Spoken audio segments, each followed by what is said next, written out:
make things. We use our hands, minds, and machines to build, to fix, to improve.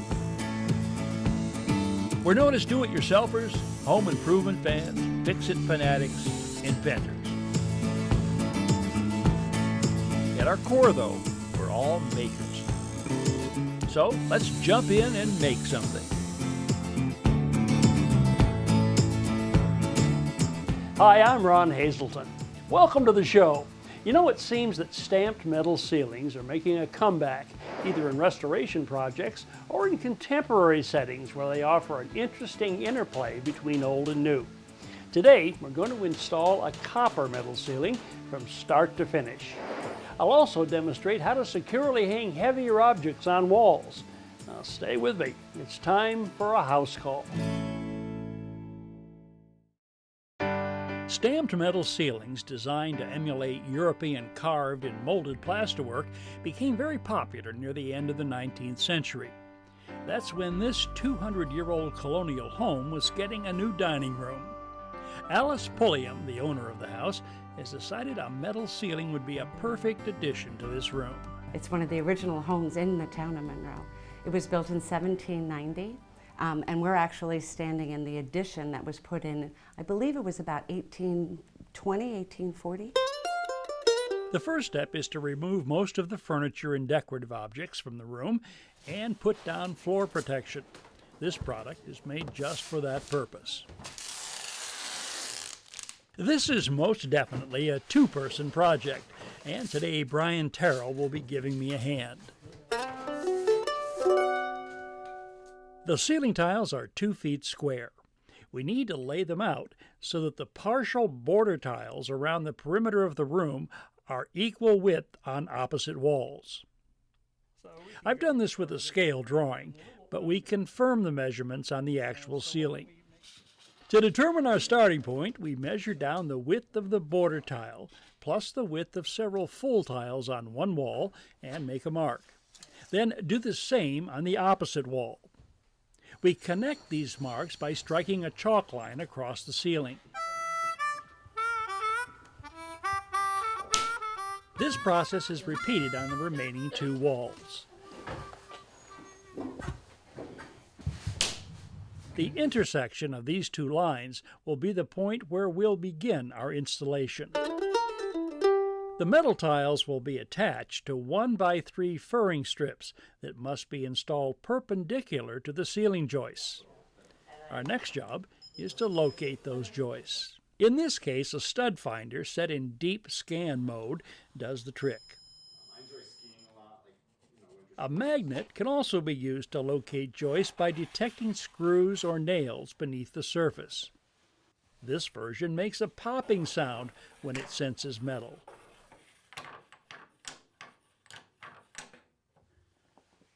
As a last resort, a series of small holes can be drilled until the bit encounters solid wood. A tape measure placed on the first joint will often reveal the location of others at 16 or 24-inch intervals. The joist locations are marked on the ceiling near the walls, then connected by stretching a chalk line between them and snapping a line. We repeat this at 1-foot intervals.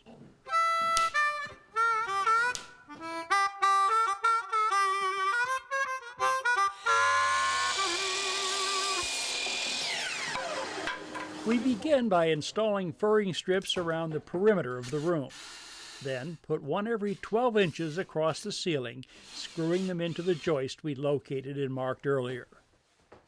The furring strips have 2 purposes: to provide a secure nailing surface around the perimeter of each tile and to allow us to correct any irregularities in the ceiling.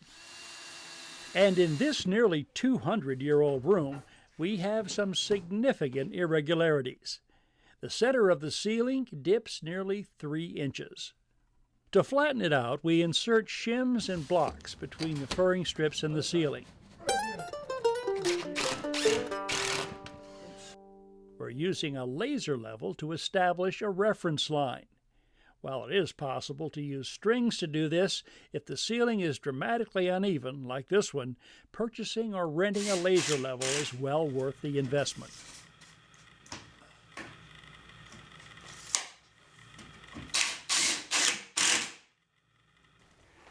Now, most likely, your ceiling won't need anywhere near this much shimming. In fact, it may not need any at all. But this is a 150-year-old house, and the ceiling here has dropped 3 inches in the center. It's time to start putting up the tiles. These are the ceiling tiles that we're going to be using. They're embossed solid copper. Chemically treated to have a patina that gives them a pleasing aged look. Okay. All set? We restrike our intersecting lines on top of the furring strips. Position the corner of the first tile on the cross mark and nail it up.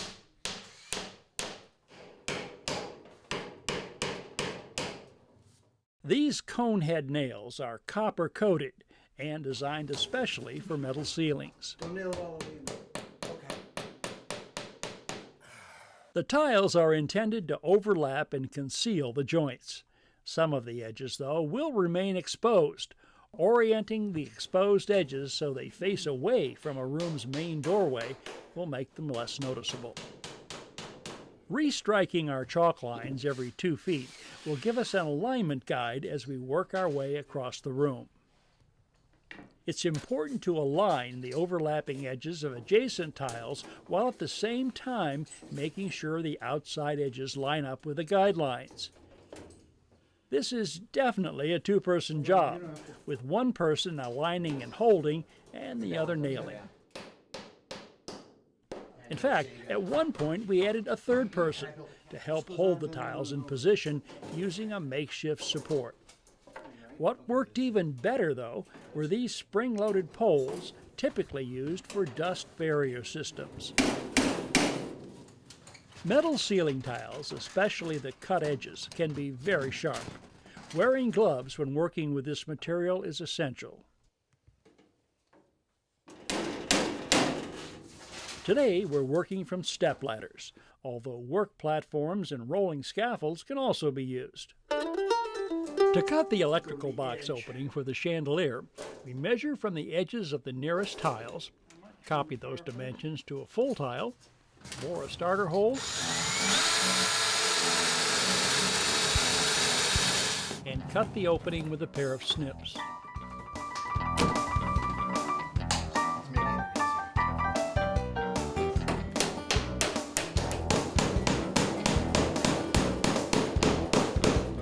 With the full tiles in place, it's time to deal with the partial tiles around the room's border.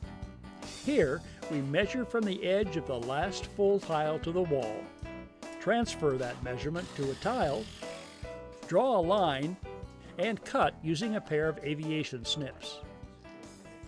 It's not necessary to be overly precise here, since the edges of the ceiling will be concealed behind cornice molding. This is the cornice molding that we'll be using around the perimeter of the ceiling. The cornice will add an impressive decorative touch to the room and conceal any gaps around the edge of the ceiling. It's designed to be installed on a diagonal between the ceiling and wall. In this case, the bottom edge of the cornice should be 4.5 inches from the ceiling. We'll measure down that distance and mark the location with masking tape. The cornice sections overlap each other and are nailed into the perimeter furring strip on the ceiling and studs on the wall. Sections can be easily cut to length with aviation snips. Again, be sure to orient the overlap away from doors and entryways so that it's less visible. In general, it's usually best to deal with the corners first, and then the straight runs. This room has both inside corners and outside corners. They're handled a bit differently. Outside corners call for mitering, while inside corners can best be handled with a coped joint. Apply some masking tape to the face of the molding to help make markings more visible. For outside corners, mark the locations of the bottom and top edges on the wall and ceiling, either by drawing a line or using masking tape. Hold a section of cornice in position on the lines, letting it extend several inches beyond the corner. Mark the bottom edge where it intersects the corner and the top edge where it crosses the tape or line. Using a straight edge, connect both marks. Because of this molding's concave shape, it's necessary to tip the pen or pencil inward about 30 degrees. Then, using a pair of aviation snips, cut along the line.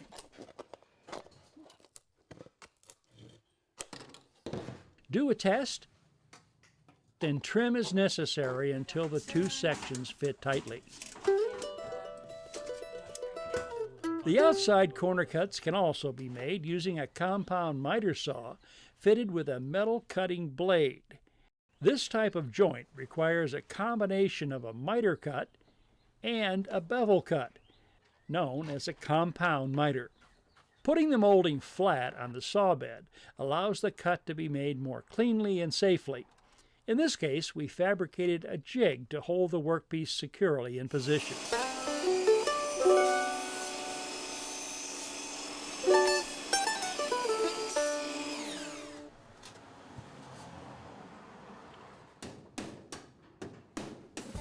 For inside corners, place masking tape on the ceiling and wall to mark the edges of the cornice. Align a piece of molding with the tape edges and slide it fully into the corner. Mark the cornice where it intersects the tape. Draw a line connecting the mark with the corner.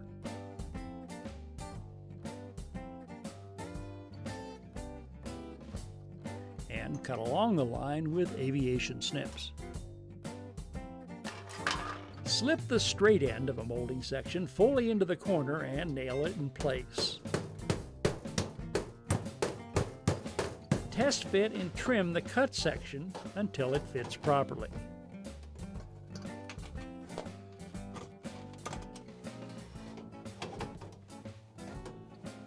This section can also be used as a template for other outside corners.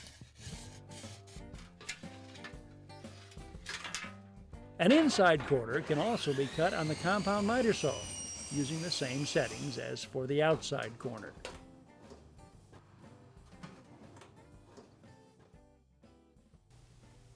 So what do you think?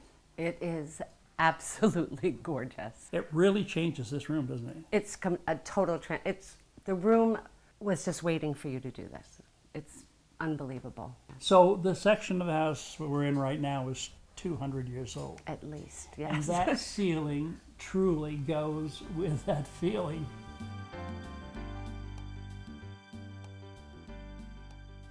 You know, I was just looking over some of my emails, and a question that I seem to get a lot from folks is, how do I hang heavy objects on the walls of my house without worrying that they're going to fall down? Well, there are 5 different pieces of hardware that are used very often for this. I'd like to show them all to you and go over the advantages of each. So come on over here to the workbench.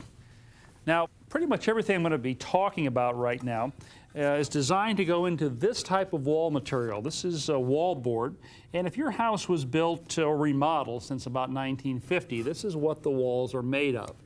So here are the 5 things that I want to show you, starting with these picture hangers that use very small nails, then moving on to the plastic anchors with screws, and from there to the screw anchors, also using screws, and then these hollow wall fasteners, often known as molly bolts, and finally, over here, the big guys, the ones that can handle almost any hanging job, the toggle bolts. So what I've done is set up a couple of demonstration walls. Let's go over there and I'll show you how to use each one of these. Let's start with these picture hangers, which are ideal for small, medium, even large-sized pictures. As a matter of fact, you would be amazed at how much weight a little hanger like that can actually support. I'm going to show you. Okay, we'll just drive this in. What I have here is a 25-pound barbell. We're going to hang this over the hook. Now, this guy here, with the 2 nails, rated for 50 pounds. Okay, Now, I don't advocate pushing these hangers to the limit like this, but I just wanted to show you that these are really a lot stronger than they look. A lot of accessories that you hang on your wall, like this towel bar, come packaged with these. They're called plastic anchors. Let me show you how to put them in. Select a drill bit that's the same diameter as the plastic anchor, and then go ahead and bore through the wall board. There. Now, we'll just insert these plastic anchors. With those in, we're all set to attach whatever kind of bracket we're going to be using. This is for the towel bar right here, and these screws go right into those plastic sleeves. Now, what's happening here is as I put this screw in, it's actually cutting a thread in that plastic insert and sort of forcing it open and jamming it in the hole here. Now, this feels pretty solid, but what I don't like about these plastic anchors for a towel bar like this is if you put a lot of pressure downward on this, like a child might do trying to climb up, you can rip it right out of the wall. Now, the reason those plastic anchors don't work so well for a towel bar or say a shelving bracket like this is that the pressure is not just down like this, but it's also pulling out. For a situation like that, you need an anchor that grips the wall from the back. Something like this. This is called a hollow wall anchor, sometimes known as a molly bolt. Now, watch what happens when I tighten this up. That molly bolt is going to flare out on the back side of the walls, just like that. Okay, now that we've flared those anchors out on the back side of the wall, I'm going to reverse the drill and take the screws out. Now, we just take these screws that we just took out and put them back in through the holes of the bracket.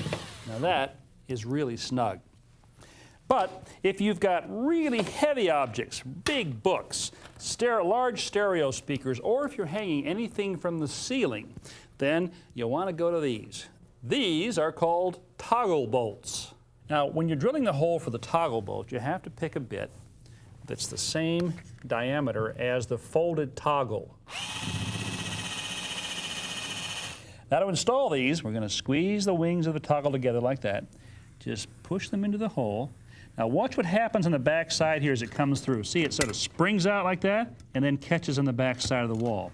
All we have to do now is tighten up those bolts.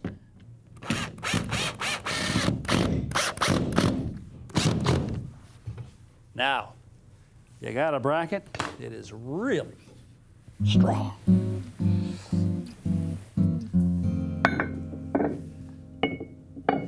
Now, I don't recommend doing chin-ups on a bracket that's put up with toggle bolts. But as you can see, both of these types of anchors can support a lot of weight. I've got almost 100 pounds up here on this shelf. So whether you want to hang a 5-pound picture or put up a shelf that can support 100 pounds or more, now you have the know-how to do it. To view today's projects again, visit ronhazelton.com. Step-by-step home improvement tips when you need them.